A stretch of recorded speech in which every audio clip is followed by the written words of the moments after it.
Ini adalah posisi video beberapa hari setelah penyemprotan. Ternyata ini jamur ustilagonya sudah mulai mengecil dan mulai mati. Bulir padi seperti meletus dan diselimuti gumpalan kuning bertepung. Penyakit padi ini disebut ustilago atau jamur oncom, yaitu penyakit yang disebabkan oleh serangan jamur. Pemicunya adalah penggunaan pupuk nitrogen berlebihan dan kelembaban yang tinggi. Penyakit ustilago disebut juga dengan penyakit gosong palsu, karena memang gejala awal dari serangan penyakit ini ditandai dengan bulir padi yang gosong.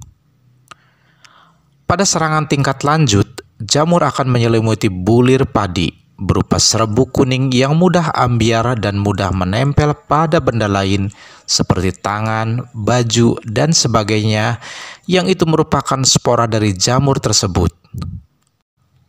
Penularan jamur ustilago ini bisa sangat cepat, yaitu melalui angin, apalagi disertai dengan hujan.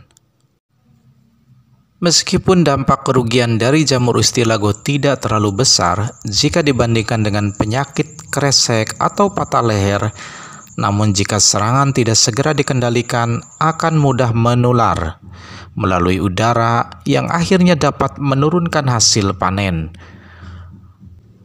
Dan juga biasanya bandar-bandar padi ini akan rewel ketika terlihat agak banyak jamur ustilagonya.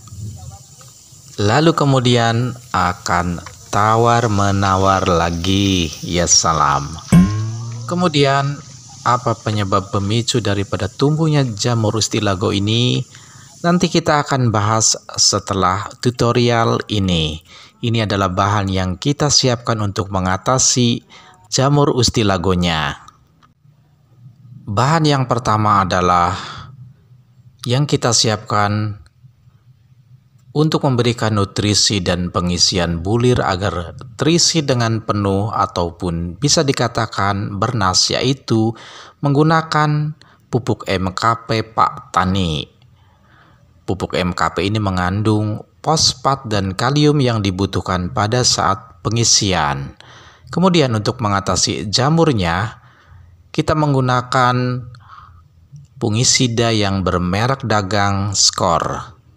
Kita berikan dosisnya sekitar 20 sampai dengan 30 ml per tangkinya. Lalu kita masukkan ke dalam tangki yang berukuran 14 liter air dan kemudian diisi air sampai dengan penuh. Selanjutnya kita kembali bahas apa yang menjadi pemicu serangan daripada jamur ustilago ini. Jika kita perhatikan bulir yang terkena jamur ustilago ini, itu bulirnya pecah. Dan mengapa bulir ini bisa pecah? Penyebabnya adalah karena pemberian pupuk nitrogen yang terlalu banyak dan tidak diimbangi dengan pupuk kalium dan juga kalsium. Ternyata memang pemberian pupuk nitrogen yang berlebihan juga menyebabkan daripada tumbuhnya jamur ustilago ini. Kemudian yang kedua adalah karena kelembaban udara yang tinggi. Seperti saat musim hujan dengan intensitas yang tinggi dan minim cahaya matahari.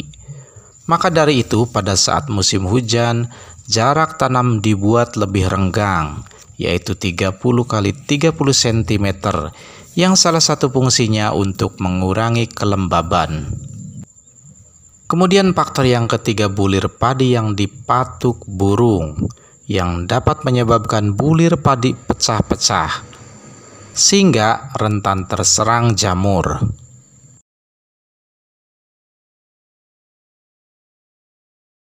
Nah, sahabat tani, ini adalah jamur ustilago yang memang sudah disemprot. Ini adalah posisi video beberapa hari setelah penyemprotan. Nah, dengan begini berarti resiko penyebaran terhadap tanaman yang lainnya ini bisa dicegah. Apalagi ketika memang banyak angin, maka jamur ini akan cepat menyebar ke bulir-bulir yang lain. Maka dengan antisipasi yang segera dan cepat, ini bisa dicegah ya sahabat tani. ternyata ini jamur ustilagonya sudah mulai mengecil dan mulai mati.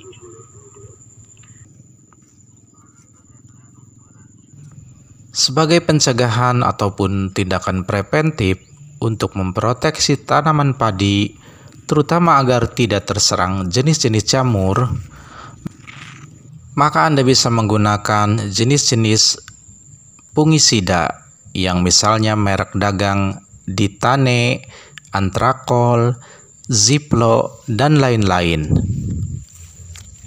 Dan yang harus diingat bahwa fungisida protektif itu diaplikasikan sebelum terjadi gejala serangan.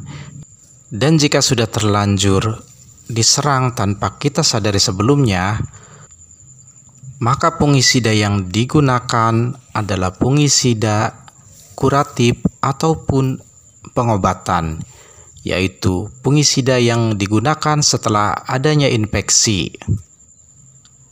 Anda bisa menggunakan fungisida merek dagang yang lain seperti Amistartop, Natipo, Tandem, dan lain-lain.